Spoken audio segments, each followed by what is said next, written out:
بسم اللہ الرحمن الرحیم۔ مفتی شعیب اللہ خان صاحب کے بیانات کے لیے مفتی صاحب کے آفیشیل چینل کو سبسکرائب کریں اور زیادہ سے زیادہ شیئر کریں۔ بسم اللہ الرحمن الرحیم۔ الحمد للہ رب العالمین والصلاة والسلام علی سید الانبیاء واشرف المرسلین وعلی آلہ وصحبہ اجمعین، اما بعد۔ کل آپ کے سامنے کونوا ربانیین کے متعلق کچھ عرض کیا گیا تھا۔ ربانی کون ہوتے ہیں؟ علماء ربانی کن کو کہا جاتا ہے؟ اس پر حضرات علماء نے بڑا مفصل کلام کیا ہے۔ بعضوں نے علماء ربانی کے لیے علماء حق کی اصطلاح استعمال کی ہے، بعض حضرات نے انہی علماء ربانی کے لیے علماء آخرت کی اصطلاح استعمال کی ہے۔ علماء حق بھی انہی کو کہتے ہیں، علماء ربانی بھی انہی کو کہتے ہیں، علماء آخرت بھی انہی کو کہتے ہیں، اور ان کے مقابلے میں علماء سوء ہیں، اور ان کے مقابلے میں علماء دنیا ہیں، یعنی وہ لوگ ہیں جنہوں نے آخرت کے بجائے دنیا کو ترجیح دی اور حق کے بجائے باطل کا ساتھ دیا، اور وہ لوگوں کی گمراہی کا ذریعہ بن گئے۔ وہ بھی عالم اور یہ بھی عالم، ایک عالم آخرت اور عالم ربانی، اور ایک عالم دنیا اور عالم سوء، دونوں میں بین فرق ہے۔ اگرچہ انہوں نے بھی علم حاصل کیا ہے، انہوں نے بھی علم حاصل کیا ہے، لیکن ان کی پہچان ان کی صفات سے ہوتی ہے، ان کی علامات سے ہوتی ہے۔ ان کی علامات الگ، ان کی علامات الگ، ان کا مزاج الگ، ان کا مزاج الگ، ان کی خصوصیات اور امتیازات الگ، ان کے خصوصیات اور امتیازات الگ۔ اس طرح ان دونوں کے درمیان میں پہچان کے لیے علامات ہیں۔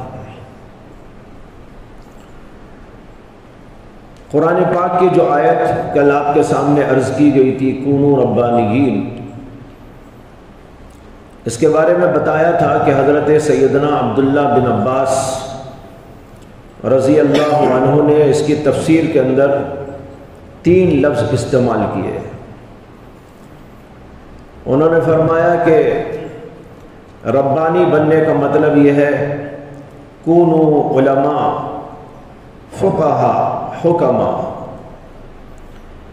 علماء بنو، فقہا بنو اور حکما بنو۔ یہ بخاری کے اندر موجود ہے۔ میں آج چونکہ ٹاپک تو بہت لمبا ہے، علماء آخرت اور علماء ربانی کی صفات اور خصوصیات اور امتیازات، اہم چیزیں میں عرض کروں گا، لیکن اس وقت میں سیدنا عبداللہ بن عباس رضی اللہ عنہ کے اس قول کی تھوڑی سی تشریح کرتا ہوں۔ انہوں نے فرمایا کہ عالم ربانی بننے کا مطلب یہ ہے کہ عالم بنو، فقیہ بنو اور حکیم بنو۔ یہ 3 لفظ ہیں۔ علماء کہتے ہیں ان کو جو دین کا علم رکھتے ہیں، جس کے پاس علم دین موجود ہو وہ عالم ہے، اور فقہا ان کو کہا جاتا ہے جن کو دین کے علم کے ساتھ ساتھ، دین کے حقائق کے ساتھ ساتھ ان حقائق کے دلائل پر بھی نظر ہو، وہ ہوتے ہیں فقہا، دلیلوں کو جاننے والے، ہر چیز مدلل، ہر چیز دلیلوں سے آراستہ پیراستہ ان کی یہاں ملے گی۔ اور تیسرا لفظ استعمال کیا حکمہ، اور حکمہ وہ ہے جو محض دلیلوں کو نہیں بلکہ دلیلوں کے ساتھ ساتھ ان حقائق اور معارف اور ان احکام کی علتوں کو اور ان کے اسرار کو جانتے ہیں۔ یہ تین ہیں، تین درجے ہیں۔ گویا یوں سمجھیے کہ یہ تین قسم کا علم ہے، یعنی علم کے تین درجے ہیں، تین مرحلے ہیں۔ ایک مرحلہ پہلا ہے علم کا حاصل ہو جانا۔ ہمیں بہت سارا علم ہوتا ہے لیکن ہمارے پاس دلیل نہیں ہوتی۔ جانتے ہیں یہ مسئلہ ہے، یہ حقیقت ہے، یہ چیز ہے، جیسے کہ عام لوگ بھی بہت ساری چیزیں جانتے ہیں۔ اسی طرح جو عام علماء ہوتے ہیں وہ بہت ساری چیزوں کو جانتے ہیں۔ یہ جانکاری ہے اور اتنا جاننے والے کو عالم کہا جائے گا۔ اللہ کی توحید اسے معلوم ہے، نبی کی رسالت اسے معلوم ہے، آخرت اسے معلوم ہے، فرائض اسے معلوم ہے، سنن و آداب اسے معلوم ہے، اور ہر شعبے سے متعلق تفصیلات اس کو معلوم ہے، عقیدوں، اعمال، عبادات، معاشرت، معاملات، یہ حلال ہے، یہ حرام ہے، یہ غلط ہے، یہ صحیح ہے، یہ حق ہے، یہ باطل ہے، یہ اچھا ہے، یہ برا ہے، اخلاق میں، معاملات میں، معاشرت میں، ان تمام چیزوں کے اندر یہ ہے علم۔ لیکن اتنا ہی نہیں، اس کے بعد ایک اور مرحلہ ہے، وہ اس سے آگے کا مرحلہ ہے۔ آپ لوگ جب اپنی تعلیم شروع کرتے ہیں تو آپ کو فقہی کتابوں میں نور الاضاء پڑھائی جاتی ہے، قدوری پڑھائی جاتی ہے۔ قدوری میں آپ کو بہت سارے مسائل ملیں گے، ہر باب سے متعلق مسائل۔ اسی طریقے پر نور الاضاء کے اندر عبادات کے مسائل کا بہت تفصیلی تذکرہ موجود ہے، لیکن دلیلیں نہیں ہیں اس کے اندر۔ آپ کو مسئلے معلوم ہو جائیں گے، یہ اس کا مسئلہ ہے، یہ اس کا مسئلہ ہے، یہ حلال ہے، یہ حرام ہے، یہ اچھا ہے، یہ برا ہے، یا یہ مسئلہ ہے، یہ مکروہ ہے، یہ مستحب ہے، یہ فرض ہے، یہ سنت ہے۔ اتنی جانکاری جس کو حاصل ہو جائے وہ علماء میں داخل ہو جاتا ہے۔ اس کے بعد دلیلوں کا نمبر آتا ہے، ہر بات دلیل سے جانا، اللہ کی توحید دلیل سے جانا، رسالت دلیل سے جانا، اور وہ دلیل جہاں عقلی دلیل کی ضرورت ہے تو وہاں عقلی دلیلوں سے جانا، جہاں پر نقلی یعنی قرآن و حدیث کے نصوص کی دلیلیں چاہیے وہاں اس کو جانا۔ یہ جانکاری جب دلیلوں کے ساتھ میں ہوتی ہے تو وہ آدمی ہو جاتا ہے فقیہ۔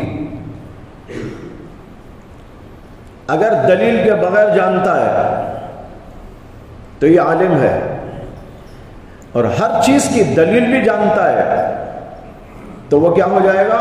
فقیہ ہو جائے گا۔ فقیہ کا درجہ عام عالم سے بڑا ہے۔ اور پھر اس میں ایک بات یہ بھی ہے، صرف یہ جان لینا کہ یہ اس کی دلیل ہے اتنا بھی کافی نہیں، بلکہ اس کی پوری حقیقت کو سمجھتا ہوں۔ امام اعظم ابو حنیفہ رحمۃ اللہ علیہ کا قصہ ہے کہ ان کے پاس ایک آدمی آیا اور اس نے ایک مسئلہ دریافت کیا، امام صاحب نے جواب دے دیا۔ وہ شخص امام اعظم ابو حنیفہ کے استاد امام شعبی کے پاس میں گیا، ان سے بھی مسئلہ دریافت کیا، انہوں نے ایک دوسرا جواب دیا۔ تو اس شخص نے کہا کہ میں نے ابو حنیفہ سے مسئلہ پوچھا تھا لیکن انہوں نے آپ کے برخلاف ایک دوسرا جواب دیا۔ پوچھا کہ کیا جواب دیا؟ کہا انہوں نے یہ کہا ہے اور آپ یہ فرما رہے ہیں۔ تو کہا اچھا ٹھیک ہے، جب ابو حنیفہ آئیں گے تو پوچھوں گا۔ پھر کسی وقت امام صاحب اپنے استاد امام شعبی کی خدمت میں گئے تو امام شعبی نے پوچھا کہ بھائی آپ سے کسی نے مسئلہ پوچھا تھا؟ جی حضرت پوچھا تھا۔ آپ نے کیا جواب دیا؟ کہا میں نے جواب دیا۔ کہا آپ نے جواب کہاں سے دیا؟ کون سی دلیل سے دیا؟ امام صاحب نے فرمایا کہ میں نے اسی سے جو آپ نے مجھے حدیث سنائی تھی، بما قد حدثتنا، جو حدیث آپ نے مجھے بیان کی، فلاں کے واسطے سے، فلاں کے واسطے سے، فلاں صحابی نے فرمایا، اللہ کے رسول نے فرمایا، سند کے ساتھ دلیل پیش کی۔ امام شعبی نے سنا تو حیران رہ گئے اور فرمایا کہ اچھا اس حدیث سے تم نے استدلال کیا ہے، اس کا جواب دیا ہے۔ یہ حدیث میں اس زمانے سے جانتا ہوں جبکہ تمہارے ماں باپ کا ابھی ملاپ بھی نہیں ہوا تھا، یعنی شادی نہیں ہوئی تھی، تو تمہارا وجود ہی نہیں ہوگا۔ جب تم پیدا ہی نہیں ہوئے تھے، تمہارے ماں باپ کی شادی بھی نہیں ہوئی تھی، اس زمانے سے یہ حدیث میرے پاس موجود ہے، میں اس کو سناتا ہوں، نقل کرتا ہوں، روایت کرتا ہوں، لیکن میرا ذہن کبھی ادھر نہیں گیا کہ اس حدیث کے اندر یہ مسئلہ موجود ہے اور اس سے استنباط ہوتا ہے۔ اب دیکھو یہ ہے فقہا کی شان کہ ان کا ذہن ایسا رسا ہوتا ہے کہ وہ قرآن و حدیث کے نصوص اور اس کے الفاظ اور پھر اس کے اشارات اور اس کے جو ہے دلالات سے واقف ہوتے ہیں اور ان سے وہ دلیل لیتے ہیں اور استدلال کرتے ہیں، بتاتے ہیں۔ امام شعبی نے اسی موقع پر فرمایا تھا، انتم نحن السیادلہ وانتم الاطباء، ہماری مثال تو ایسی ہے جیسے کہ دوائیوں والا دوائیاں جمع کے بیٹھا ہے، دکان کھول کے بیٹھا ہے، اس کے اندر یہ دوا وہ دوا، دوائیوں کا ذخیرہ ہی ذخیرہ ہے، لیکن کس کے اندر کون سی بیماری کی شفا ہے یہ تو اطباء ہی جانتے ہیں۔ تو انہوں نے کہا ہماری مثال تو ایسی ہے جیسے سیادلہ، اور آپ لوگوں کی مثال ایسی ہے جیسے اطباء اور ڈاکٹر۔ ڈاکٹر کو پہچان ہوتی ہے کس میں کون سی شفا ہے، کس بات کی شفا ہے۔ تو اب دیکھیے نا دونوں میں فرق۔ امام شعبی بھی فقیہ تھے، یعنی کہ وہ فقیہ نہیں تھے، ماشاءاللہ وہ بھی بہت بڑے فقیہ تھے، لیکن خود فقہا میں بھی الگ الگ درجات ہیں۔ اسی لیے امام اعظم کا مقام، اسی طرح امام شافعی کا مقام، امام احمد بن حنبل کا اور امام مالک کا، ایسے فقہا کا مقام فقاہت کے اندر بہت بڑھ گیا۔ حالانکہ اور بھی فقہا موجود تھے لیکن وہ اس مقام کو نہیں پہنچے۔ تو یہ فقیہ کا کام ہوتا ہے کہ وہ ہر چیز کی دلیل کو سمجھے، دلیل کو جانے اور استنباط اور استدلال کے طرق کو جانے اور پھر وہ جو ہے اس سے نکال کر لوگوں کو بتائے۔ امام صاحب رحمۃ اللہ علیہ کا مقام فقہ میں بہت اونچا تھا، یہ تو سب کو معلوم ہے، لیکن اس کا یہ مطلب نہیں کہ وہ حدیث نہیں جانتے تھے۔ بعض لوگوں کو یہ غلط فہمی ہو جاتی ہے، اس لیے کہ پہلے عالم بنتا ہے تو پھر فقیہ بنتا ہے، سمجھے نا؟ پہلے عالم بنتا ہے پھر فقیہ بنتا ہے۔ ایسا ہو سکتا ہے کہ ایک عالم ہو لیکن فقیہ نہ ہو، لیکن ایسا نہیں ہو سکتا کہ کوئی فقیہ ہو اور عالم نہ ہو۔ کل فقیہ عالم ولا بالعکس، یعنی جو بھی فقیہ ہوگا وہ قرآن و حدیث کا علم بھرپور رکھنے والا ہوگا، تمام آیات اس کے سامنے، تمام احادیث کا ذخیرہ اس کے سامنے ہوتا ہے، پھر وہ آگے بڑھ کر فقیہ کی شان رکھتا ہے۔ اس لیے قرآن اور حدیث کے اس چشمے سے نکال نکال کر لوگوں کو دیتا رہتا ہے۔ لیکن ایسا ہو سکتا ہے کہ ایک آدمی محض عالم ہو اور فقیہ نہ ہو، ایسے بہت سے گزرے ہیں، اب تو بہت ملیں گے آپ کو۔ کہ عالم ہے ماشاءاللہ ان کو بہت علم ہے، لیکن ایسا نہیں کہ وہ فقاہت کی شان اپنے اندر رکھتے ہوں۔ تو بہرحال یہ بتا رہا تھا کہ ایک ہے عالم ہونا اور اس سے اوپر ہے فقیہ ہونا۔ فقیہ دلیلوں سے گفتگو کرتا ہے، ہر چیز کو دلیل سے سمجھتا ہے اور اس کا جواب دیتا ہے۔ پھر اس سے آگے ایک مرحلہ ہے، وہ ہے حکیم ہونا۔ حکیم ہونا کیا ہے؟ فقیہ تو اتنا جانتا ہے کہ کس چیز کی دلیل کیا ہے، اور حکیم یہ بھی جانتا ہے کہ شریعت کا یہ حکم کس راز کی وجہ سے ہے، اسرار شریعت۔ اس کو یوں کہہ لیجئے، عالم احکام شریعت کا علم رکھتا ہے، فقہا دلائل شریعت کا علم رکھتے ہیں، اور حکما اسرار شریعت کا علم رکھتے ہیں۔ یعنی وہ اس سے بھی اونچا درجہ ہے کہ ہر چیز کی حقیقت اور ہر چیز کی لیما، یہ کیوں، یہ کیوں، یہ کیوں، ان کو ہر چیز ایسی نظر آتی ہے جیسے کہ آپ گھر میں دیکھتے ہیں کہ ہاں گھڑی یہاں ہونا چاہیے، لائٹ یہاں ہونا چاہیے، یہ جو ہے دروازہ یہاں ہونا چاہیے، اور یہ جو دریچہ لگا ہوا ہے بالکل یہاں بالکل ٹھیک لگا ہوا ہے، جیسے آپ سمجھتے ہیں کہ ہر چیز اپنی اپنی جگہ پر فٹ ہے، ایسے ہی ہونی چاہیے۔ یہ حضرات حکما دین و شریعت کو جب دیکھتے ہیں تو ان کو نظر آتا ہے کہ واقعی ہر چیز اپنی جگہ پر فٹ ہے، یہ چیز حرام ہے، حرام ہی ہونا چاہیے، یہ چیز حلال ہے، بالکل حلال ہی ہونا چاہیے، نماز میں اتنی رکعتیں ہیں واقعی اتنی ہی ہونی چاہیے، ظہر میں 4، عصر میں اتنی، مغرب میں اتنی، اور فلاں وقت اتنی، اور پھر ہر چیز جو بھی ہے ان کو ایسا معلوم ہوتا بالکل اپنی اپنی جگہ پر یہ ساری چیزیں فٹ ہیں اور اسی طرح ہونا چاہیے۔ عالم بہت ہوتے ہیں، فقہا ان کے اعتبار سے کم ہوتے ہیں، حکما ان سے بھی کم ہوتے ہیں، اس لیے کہ یہ تو ایک راز کا علم ہے۔ اللہ نے یہ حکم نازل کیا، اس میں کیا راز ہے؟ اللہ نے اس کو جائز قرار دیا، اس میں کیا راز ہے؟ اللہ نے اس کو حرام قرار دیا، اس میں کیا راز ہے؟ یہ ایک بہت گہرا علم ہوتا ہے، اور یہ علم پڑھنے سے نہیں آتا بلکہ دراصل اللہ کی طرف سے القاء کیا جاتا ہے۔ ویسے قرآن و حدیث کے اندر غور کرنے سے بھی بہت ساری چیزوں کی جو ہے کہ اسرار اور اس کی حکمتیں سمجھ میں آتی ہیں۔ قرآن میں بھی بہت جگہ اس طرح کی آیتیں موجود ہیں، احادیث کے اندر بھی موجود ہیں، لیکن وہ بہت تھوڑی جگہ ہے جہاں پر اس کی طرف اشارے کیے گئے ہیں یا صراحت کے ساتھ بیان کیا گیا ہے۔ باقی یہ علم اسرار شریعت کا اللہ کی طرف سے القاء کیا جاتا ہے۔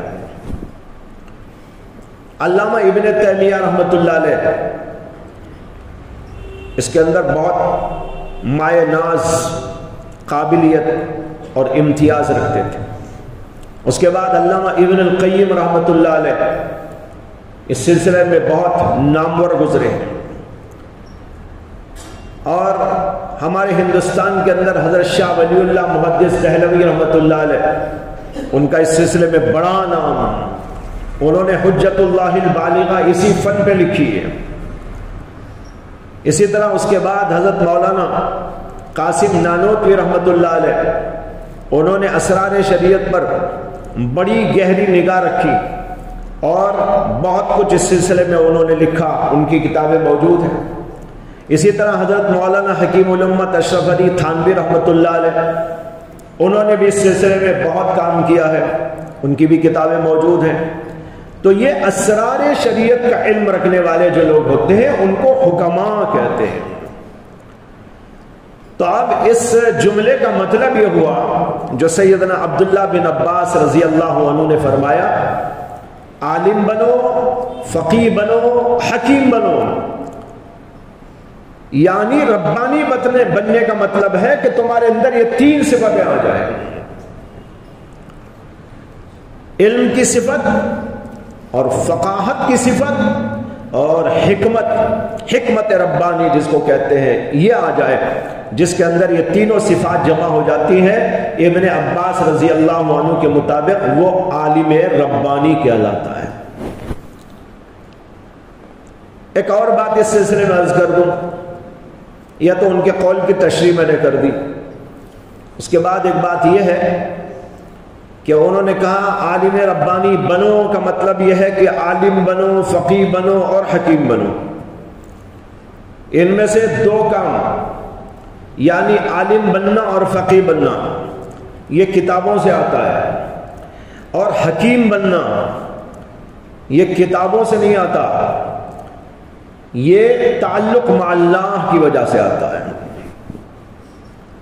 ہر ایک کا راستہ الگ الگ ہے، یعنی اگر کوئی عالم بننا چاہتا ہے وہ کتابیں پڑھے گا، استادوں سے جا کر حاصل کرے گا۔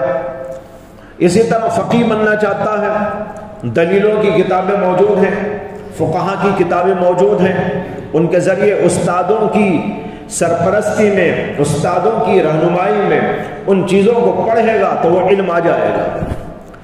لیکن یہ حکمت ربانی اور اسرار شریعت کا علم وہ پڑھنے کا نہیں ہے، وہ تو اللہ سے تعلق کی بنیاد پر پیدا ہوتا ہے۔